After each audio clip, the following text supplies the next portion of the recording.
J'étais un des membres fondateurs de l'APEX et je ne pensais pas que 40 ans après, je serais là pour faire cet anniversaire. Et non plus avec des pionniers de l'exportation, mais avec des leaders du commerce international. Ça a été des années fantastiques pour moi où on a vécu un élargissement finalement des adhérents. Et ce club vit depuis maintenant depuis 40 ans. C'est une histoire d'amitié d'abord. C'est une histoire aussi de support pour les exportateurs et ça a toujours travaillé en très forte collaboration avec toutes les institutions locales. Maintenant, bien sûr, c'est un club qui a su s'adapter à toutes les générations, qui est encore en train avec la jeune génération de s'adapter au défi qui l'attend. Finalement, un défi digital, un défi de spécialisation dans le domaine de l'export. C'est un grand plaisir de se retrouver donc ici pour les 40 ans du club avec tous les anciens présidents. Mon anecdote sur le club, ce sera toute simple.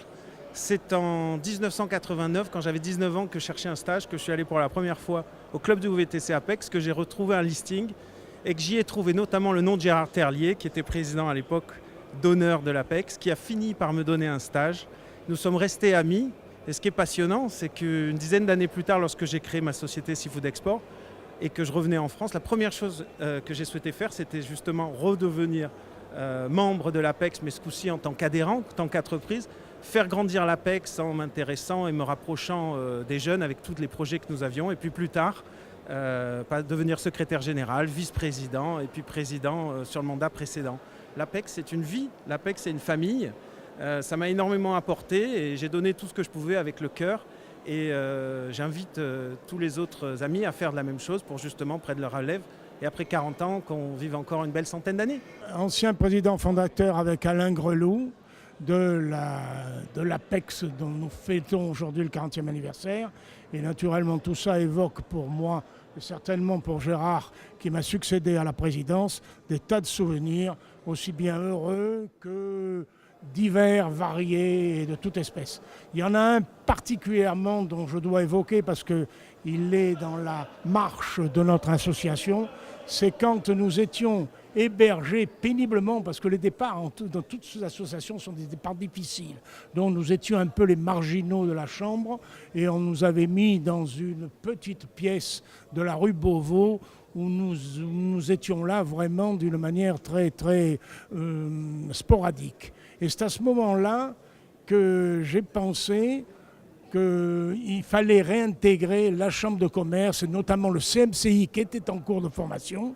Et je suis allé voir le président de la Chambre de commerce de l'époque. Et après beaucoup de baratin, excusez-moi du terme, on a pu intégrer une place au CMCI où nous sommes actuellement. Et j'avoue que ça fait partie des souvenirs qui marquent une présidence. Le fait marquant de ma mandature, ça a été la création du Challenge Export, qui fête d'ailleurs cette année ses 30 ans d'existence. Le Challenge Export, c'était l'idée de valoriser les formations en commerce international, notamment les BTSCI, qui étaient des formations qui correspondaient beaucoup aux besoins des entreprises au niveau de l'international. Donc on a créé ce Challenge Export avec Robert Arzano, qui était le président qui m'a succédé, qui malheureusement est décédé depuis. Et ce challenge consistait à demander aux étudiants ou étudiantes qui avaient fait des stages ou des missions à l'étranger pour le compte d'entreprises régionales, j'insiste bien sur le mot régional, des missions donc à l'étranger, pour le compte d'entreprises régionales, de soumettre leur rapport de stage ou de mission à un jury de professionnels. Les professionnels étant des membres de l'APEX ou d'institutions de l'international comme la COFAS. Quand j'ai pris la présidence, j'ai essayé de faire entrer de nouvelles personnalités dans le cadre du conseil d'administration. Et j'ai notamment à cette occasion demandé à David de nous rejoindre, David Sussman. J'ai demandé à Jean Daniel aussi.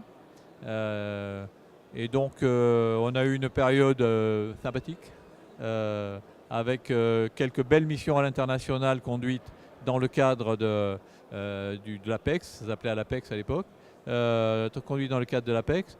Nous avons notamment eu une belle mission sur Casablanca au Maroc et qui nous a permis d'emmener plus de 50 entreprises. Et ensuite, c'est la Chambre de commerce qui a repris d'ailleurs cette manifestation qui maintenant a lieu tous les ans, je crois.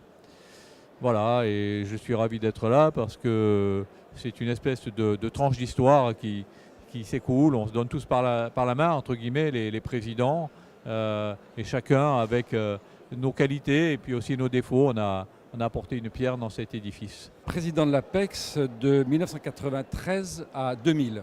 Donc c'est 7 ans avec beaucoup de souvenirs. Et en particulier je voudrais rendre hommage à Jean-Claude Hébréard, qui était le directeur de l'APEX pendant 20 ans, qui est mort, je crois, en 2005, qui était une figure ici. Et je voudrais lui rendre hommage. 20 ans d'APEX, c'est plus que nous tous réunis. Et voilà, un clin d'œil à Jean-Claude.